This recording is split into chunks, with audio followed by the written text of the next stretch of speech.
I think Georgia's offense is going to be really good this year. Georgia has an opportunity. It won't end up like this just because I doubt there are going to be a bunch of games where Georgia puts up 50, right? There's going to be some games where Georgia scores in the 30s where you feel like they could have scored in the 40s, but I think Georgia's offense has a very real chance to be the best in the country next year. I mean, I don't think it's ridiculous to say that. Will it be the best by numbers? Maybe not, but will it be? It's going to be very, very good. It's going to be very, very effective as long as they produce in what Kirby likes to call the red areas. He doesn't say the red zone. He calls it the red area. If they produce there, if they finish drives, if it's clicking with Carson Beck, this thing runs through Carson Beck. But when you just look across the board at Georgia's roster, I mean, yes, it hurts that Brock Bowers will no longer be on Georgia's football team. He was generational. He's one of the best players that's ever suited up in the red and black. He's one of the best college tight ends of all time, right? I think he'll be very good in the NFL. You lose Lad McConkey, who's going off at the Pro Bowl, or at the Senior Bowl right now. A guy who I think is going to make an NFL roster and make an NFL team really happy. So you lose staples and older guys like Dejan Edwards, Marcus Smith, Jack Saint, Kendall Milton. Well, guess what? This team's filled with older guys. Right, Carson Beck is entering his 5th year of college football. He's going to be one of the best quarterbacks in the country. I think he has an opportunity to be a Heisman finalist by the end of this thing. Let's not forget how close he was to being a Heisman finalist a year ago. He ended up with 3,900 yards, right, and 24 touchdowns compared to just 6 interceptions. So pretty good touchdown-interception ratio. You might want him to throw a few more touchdowns here and there, especially if you want him to be a Heisman contender. The touchdowns will matter. But we saw Stetson Bennett, I think, only threw about 20, right, or maybe even fewer than that heading into the Heisman ceremony. So Stetson didn't do that. But he had better rushing numbers. So this offense is going to be running through Carson Beck, and that's the starting point of this conversation. Riley Curley from Dawg Post, breaking down Georgia's offense a little bit, why I think, and really more so giving you the reasons why I think it's going to be one of the most prolific in the country next season. I think Mike Bobo did a really good job in year one. Man, the criticisms over the course of the September, bled into October a little bit. And why did that happen? Well, I mean, I can run through that with you real quick. 48-7 against UT Martin, right? I thought, Carson Beck almost throws for 300 yards. Georgia's offense, it took a little bit to get going. And then that kind of became a trend. Took a little bit to get going, but Georgia handles Ball State 45-3. And then the South Carolina game happens, and Georgia's offense really can't do anything in the first half. People are calling for Bobo's heads. The team takes care of business in the second half. They get a double-digit win. 49 points against UAB. Look, they flew down the field against UAB. There's no concern about them there.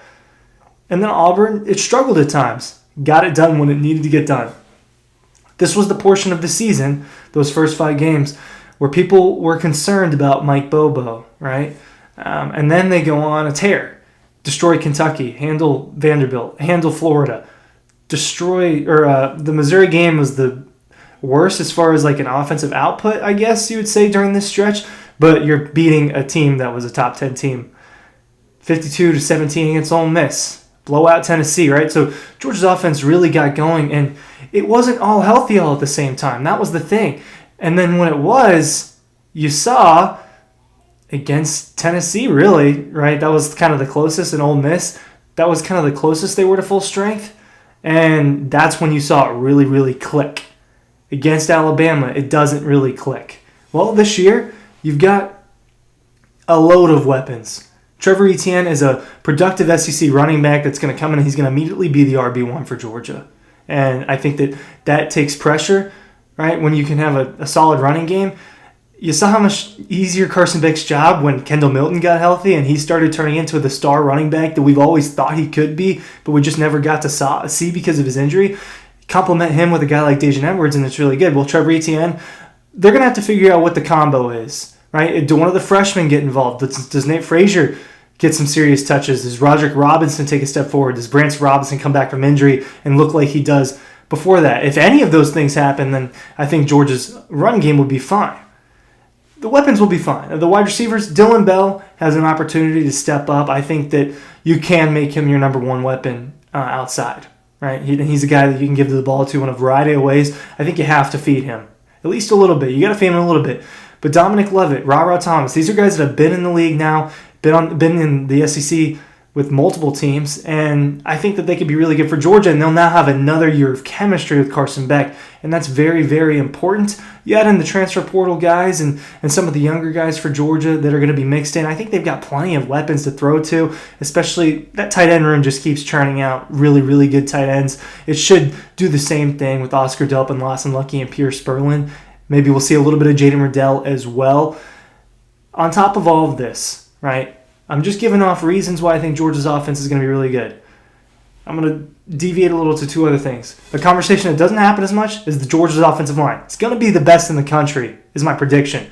I thought that it had competed to be the best in the country for the last 3 years. Obviously, you get multiple Joe Moore Award finalists, and that's the case. It should have another chance to do that again. You lose Cedric Van Pran, you lose Amarius Mims, that really sucks, right? Replacing Cedric Van Pran is the biggest deal there. I think it's going to end up being Jared Wilson, a guy that they've had at the number 2 spot there for a little bit. Amarius Mims a little bit easier to replace. Why? Because you have a lot of guys that have rotated at those guards and tackle positions because Amarius Mims really didn't play that much at Georgia. So you could put Xavier Truss out there. You could put Ernest Green out there. You could put a lot of guys out there to tackle. Monroe Freeling, right? And they have guards. They have plenty of guards, especially when 2 of them come back, and Xavier Truss and Tate Ratledge. So I think the offensive line is going to compete to be one of the best in the country, and it's going to help Carson Beck, the run game, the pass game, be really, really productive. Another reason why, I look around, there's a lot of transfer portal offenses out there. What's Ohio State going to be? They've got the weapons. The offensive line's not great. They've got the weapons. Will Will Howard be able to step in and make a big jump? I don't trust year one all the time. I don't always trust year one. With Dylan Gabriel, I think that we've seen some serious production from Dylan Gabriel. I'm just naming a few of the top offenses. Will USC be really good with, I forget his name, but Caleb Williams back up from this past season. USC could be a really good offense again, especially when you have a weapon that I think is a future NFL first-round pick in Zachariah Branch potentially. So Texas, right, you can kind of say some similar things about Texas, a little bit more transfer portal-ish, and you got Quinn Ewers, so that's good. Jackson Dart in them, you lose your best player on offense in Ole Miss, so what's going to happen there? You kind of look through it, and Georgia looks to have the best offense out of the top group for sure. And that's my thought. I think it's going to be one of the most prolific in the country this coming season. Thank you for watching. Link is down below for the newsletter, and also I'm going to link EcoPoly down below too. I don't really pump EcoPoly that much. I don't crank it out with them that much, but hey, look, the outdoor furniture, I do get to sit in it here and there. I don't have it at my apartment, but I do get to sit in it, and it's legit, man. And everyone that I talk to that sits in it and uses it, they say this is the best outdoor furniture we've ever had. I'm really not kidding about that. So please check out EcoPoly. Please check out our newsletter down below. All you got to do is sign up for the newsletter. It's in the little link below, and then you get pushed out stories every single day in your inbox. It's real easy. Thanks for watching, guys.